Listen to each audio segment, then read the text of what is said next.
अस्सलामुअलैकुम नाजरीन, मैं हूं आपकी होस्ट हरीम बेग और आप देख रहे हैं खिदमत न्यूज़। पहली जो है प्रेस कॉन्फ्रेंस में आपको तफसीलात बताएंगे कि हम इस रजीम चेंज से पहले पंजाब में वो क्या मंसूबे थे, क्या हालात थे, तरक्की का सफ़र कैसा था और पिछले 2.5-3 महीनों में जो तबाही मचाई है। और दोबारा से चौधरी परवेज़ इलाही साहब की वजारत आला में जो है पंजाब हुकूमत जो अपना नया सफ़र दोबारा स्टार्ट कर रही है, वो उसके क्या क्या आगे गोल्स हैं, अज़ाइम हैं, उसके हवाले से भी आपको तफसीली जो है आपके सामने रखेंगे। और जहाँ तक आपको पहले ही पता है कि ऑलरेडी जो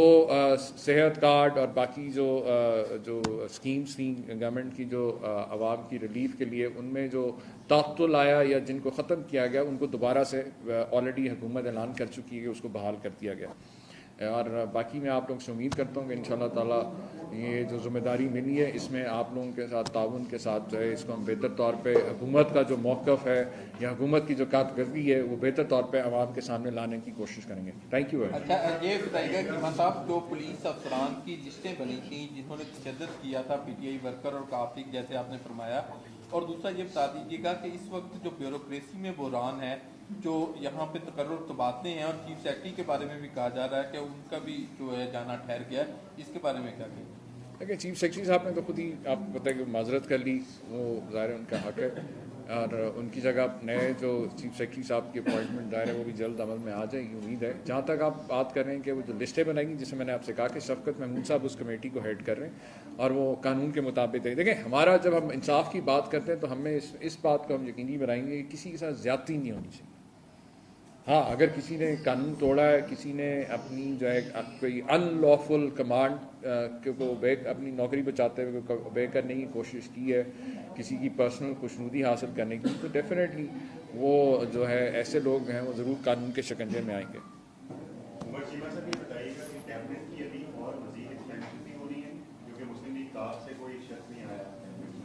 देखिए, मुस्लिम लीग काफ की तरफ से वो हमारे एलाइज हैं और बिल्कुल हमारे साथ हैं। डेफिनेटली जो फर्स्ट फेज़ में भी उनके कुछ एडवाइज़र्स भी शामिल किए गए, एडवाइज़र एंड स्पेशल असिस्टेंट आए उसमें।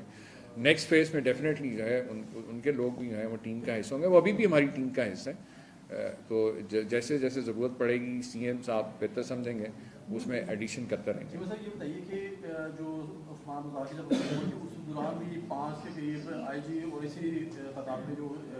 चीफ सेक्रेटरी वो तब्दील होते रहे हैं, तो जो ऐसा लग रहा है कि जो ब्यूरोक्रेसी है वो कंफर्टेबल नहीं है PTI गवर्नमेंट से। अभी चीफ सेक्रेटरी ने जो लेटर लिख दिया है, क्या PTI के एंड पे कोई इशू है जिसकी वजह से वो ब्यूरोक्रेसी काम करने को तैयार नहीं है? नहीं, देखिए, PTI के एंड की तरफ से नहीं है, वरना आपके सामने के इतने दिन हो गए PTI की गवर्नमेंट आवे, इतने दिन से तो PTI की तरफ से नहीं है। लेकिन जो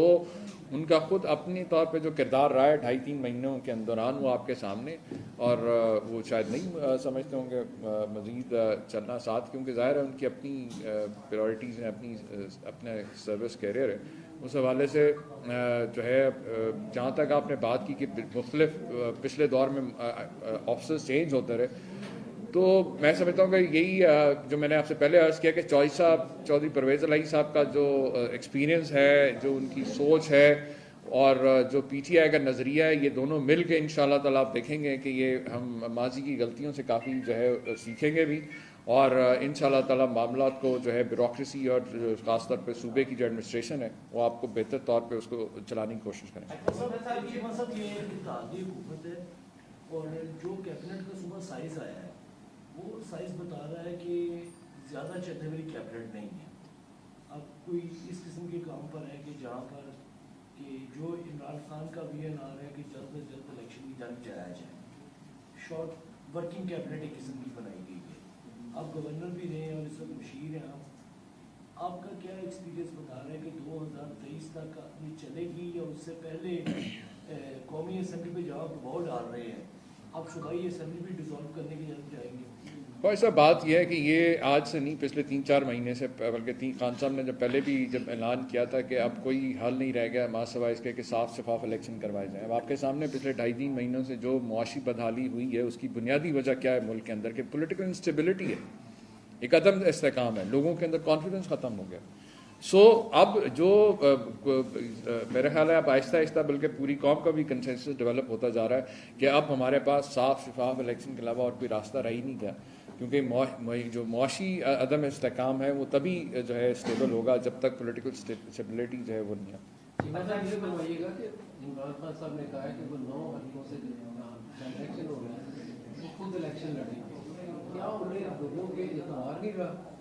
या वो जीत गए अगर 9 हल्कों से तो फिर एक दफ़ा फिर इलेक्शन होंगे, क्योंकि उन्होंने जैन तो करना नहीं है, तो ये इस स्ट्रेटजी में क्या लोग उन्हें वोट देंगे? देखिए वोट है ही इस वक्त जो है इमरान खान साहब की शख्सियत का,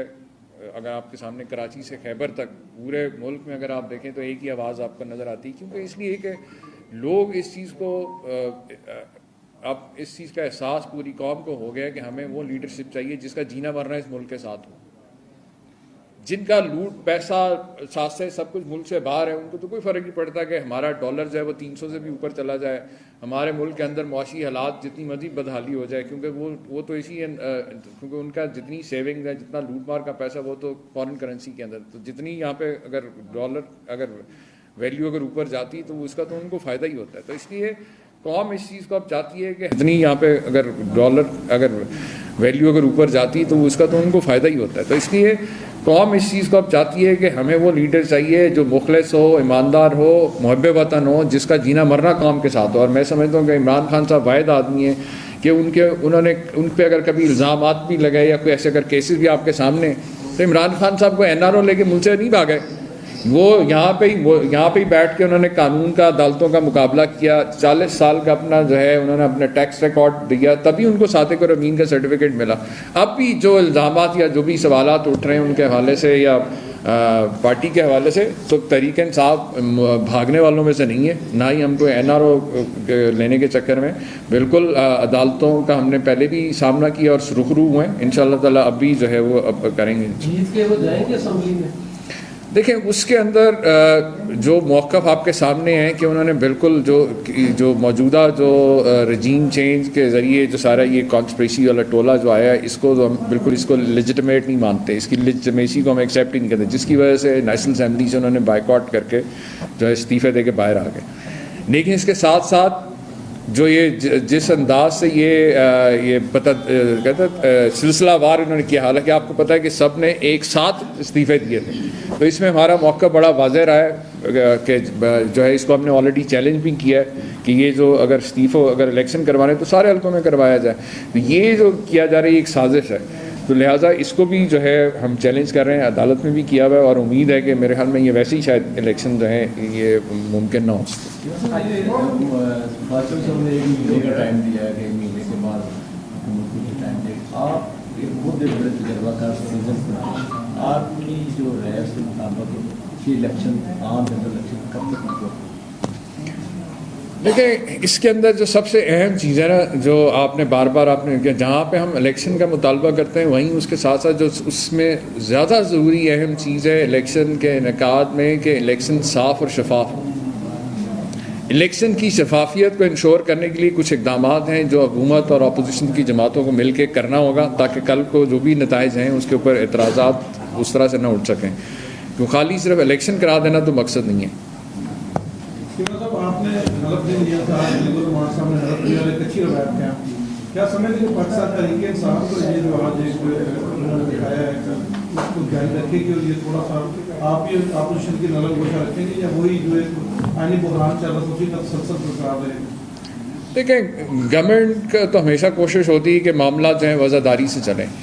जहाँ तक बात है कि गवर्नर ने हल्फ ले लिया और ना पहले वाले ने नहीं लिया था, क्योंकि पहले वाले ने अगर नहीं लिया था तो उसकी बुनियादी आईनी वजह थी, क्योंकि वो जो इलेक्शन हुआ था 16 अप्रैल को, अगर आपको याद हो,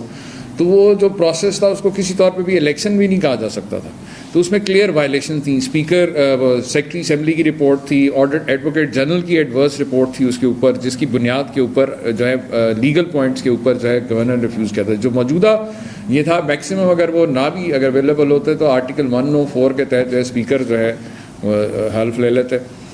लेकिन ये एक अच्छी बात है अगर उनको इस चीज़ का एहसास हो कि जो है सियासत के अंदर जो है जो आइन और कानून का एहतराम जो है वो बहुत ज़रूरी है, और मामला को जो जितनी खुशउस्लूबी से चलाया जाए उतना ही बेहतर। अच्छा चीमा साहब ये बता दें, आज की वजह से बहुत नुकसान हुआ है। पूर्वी पंजाब में, पश्चिमी पंजाब में जो नशेबी इलाके हैं उनमें भी पानी बड़ा नुकसान हुआ है, उसके लिए वो फंड रखा गया ताकि जो नदी आबाद हो। जी बिल्कुल, इसके अंदर कुछ रिकमेंडेशन थी हमें PDMA की जानिब से भी आई थी कि उन्हें जो पहले जो जिस तरह से कच्चे पक्के मकानात की जो बहुत मिनिमम सी एक सपोर्ट होती थी, उस हवाले से CM साहब ने खुसूसी हिदायत दी हैं कि जो भी लोगों की फसलें तबाह हुई, घर तबाह, उनको जो है फौरी तौर पे माली इमदाद भी पहुँचाई जाए और बाकी भी जो सामान, जो इमदादी सामान है उसकी फरहमी को यकीनी बनाया जाए।